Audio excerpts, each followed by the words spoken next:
certainly different ways of thinking about vehicle suspension. It's all very neat, compact suspension.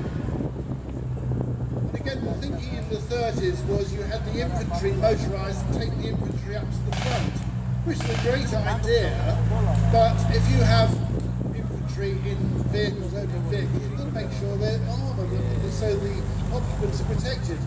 And the trouble is with the Bren carriers, you can see they're fairly exposed, but for some unknown reason, they were very, very popular with the army, and manufacture carried on. The more popular carriers had an extra wheel added on each side. They were the Oxford carriers and such like, so they look similar, but they've actually got an extra set of road wheels.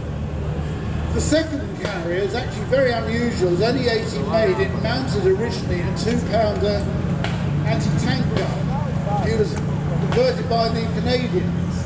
The gun's obviously not there now. But the front one is a standard Bren carrier. With notice a Bren gun sticking out to the front. These were used all the way through the war, even though they were obsolete, because they were great vehicles for towing light guns, generally reconnaissance and everything else. And there's quite a few photographs when D-Day came along, they had to get these vehicles ashore.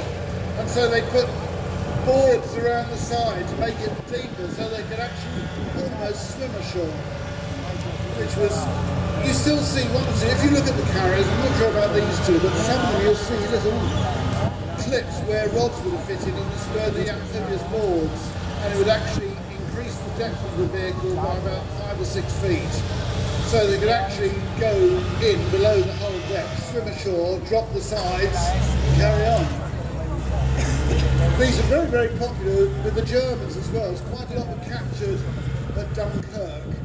And actually enough British kit was captured at Dunkirk for the Germans to form a complete division in Russia. And so the Germans had these little carriers. They also had similar looking Mark 6 light tanks with a similar sort of suspension. And they used them for mounting Panzerfaust, so little anti-tank bazookas.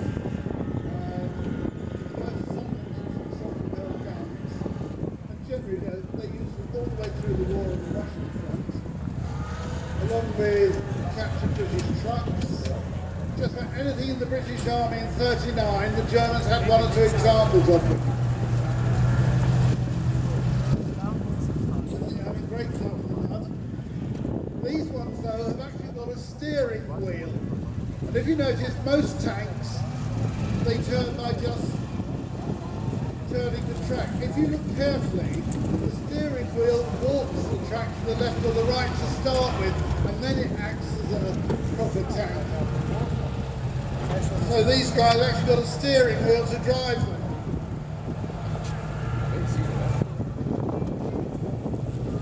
Just telling them which way to go. So the Canadian one with the 2-pounders going out